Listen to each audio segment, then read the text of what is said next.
This is Sligo Airport, one of the world's most beautiful and scenic approaches. Flights like these is what flying looks like when you're approaching 100 hours as a student pilot. It's not about excitement, it's about consistency, decision making, and repetition.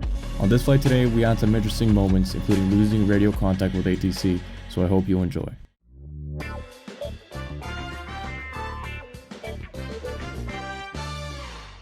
My name is David Yankov. I'm a commercial student pilot in Ireland on my path to becoming an airline pilot in 2026, and I'd like to take you along on this journey of mine. Most people think that pilots are made in big jets, and while that is to some extent true, long before that there's a phase called hour building, flown in, well, significantly smaller aircraft.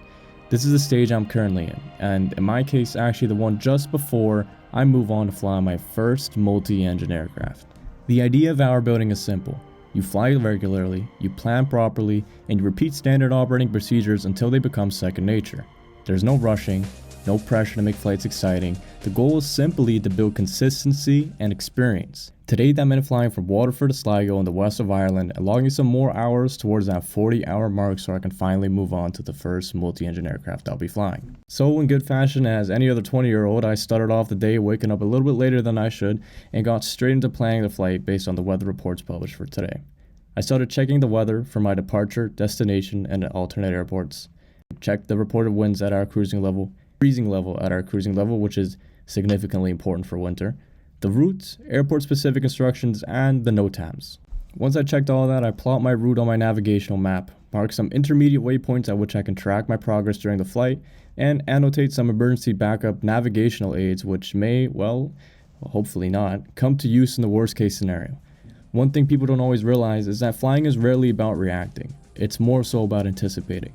So if something needs to change later, the options should already be known. This is today's route. We're departing Waterford on a northeasterly track out of runway 03. 03, in other words meaning 030, is a magnetic heading that the runway is facing, and therefore became its designator. We're facing northeast on initial departure with a left turnout towards Mar Bridge, just over Kilkenny, all the way to Sligo. The red shapes that you see on this map are known as restricted areas, danger areas, or MOAs, which stand for military operating areas, each having their own kind of regulations. Arriving at the airport, I had my flight briefed, all worst case scenarios reviewed, and was ready to get going. I met up with a safety pilot for this flight, walked him through the plan, then made my way through security and down to the plane to perform the walk around. The walk around is where pilots confirm that the aircraft is in normal, airworthy condition. You're not looking for perfection when you're doing your walk around, you're more so looking for anything that's out of place. The same checks in the same order every single time. That structure that we follow is what allows flying to stay safe and predictable. We make sure we have enough fuel, all cabs are secured, engine oil sufficient, and all doors and compartments are locked. And just like that, it's time to get into the plane, run the checklist, contact ATC for the flight plan, and get going. One of the first things that we do when we're in the aircraft and have the engines running is getting the ATIS. It is an airport-specific weather report. In our case today, it reported the following. Winds 320 degrees, 8 knots, Cav OK, 04-02, and QNH 1005. On first glance, this might seem a little bit complicated, but to be really honest with you, it really is not that complicated. I'll explain it to you very briefly here. These, what we see here, are actually ideal weather conditions for us, meaning that winds coming from the northeast at 8 knots, which is approximately 15 kilometers an hour.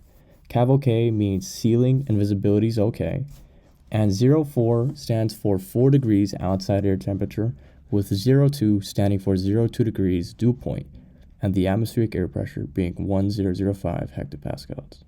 Waterford Airport is extremely uncomplicated, small, few taxiways, and really not a lot of traffic. So from our parking position, we receive the instruction to taxi via Alpha to holding point Bravo and report when we're ready for departure. So by the looks of it, we have a 50-degree crosswind coming from the left, and with that said, we follow our basic takeoff procedure. Ailerons into the wind, heels on the ground to prevent an accidental application of the brakes with our rudders, and a full takeoff power set, and off we go.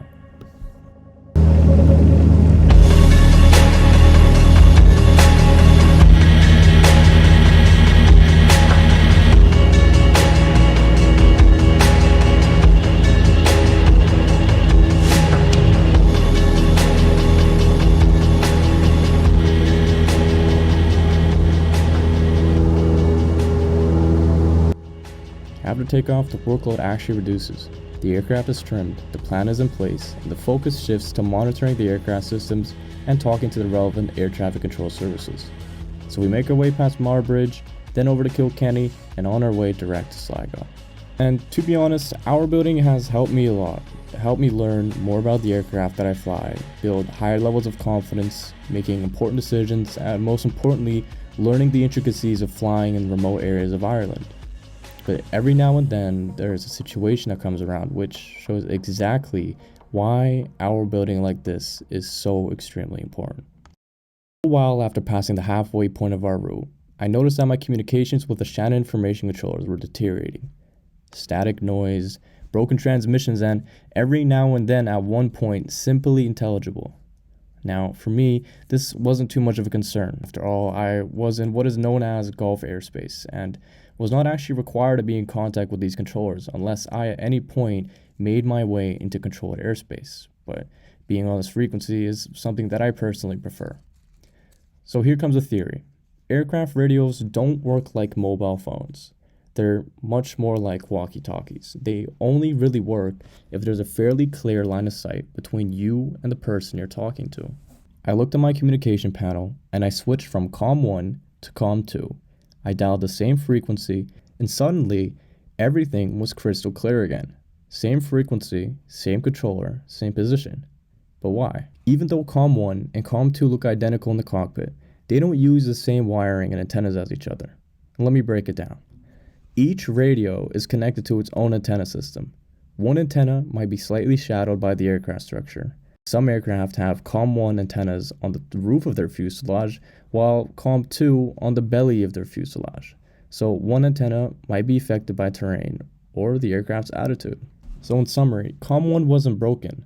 It was just struggling to see the ground station, and COM 2 had a slightly better path, so it worked fine.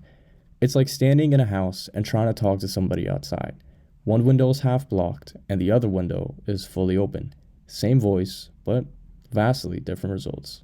I actually had a similar situation flying the DA-40 on an hour-boating flight along the west coast of Ireland, closest to the Atlantic Ocean. It was actually my first time and actually quite the interesting experience to make. This may seem complicated, but it really isn't. Situations like these simply are important to experience and know how to handle. Knowing your aircraft and how it works and the reason behind it is what our building is for and eventually builds strong commercial pilots. The approach in Sligo is one of those moments where training and scenery meet. Terrain, weather, and positioning, they all come together. From our initial position, I wasn't able to see the airport, and this is due to the high terrain that is blocking the airport initially. Now, this wasn't unexpected as, in my pre-flight briefing, this was exactly what I expected. And at this point, I simply knew that I had to rely on my visual approach chart and looking outside to safely navigate myself into a position where I was able to see the airport and go from there. Sligo Tower instructed us to join a left base for runway 28, which we did. We descended accordingly, and by the time we were established on final, most of the work was already done. Now here comes the landing.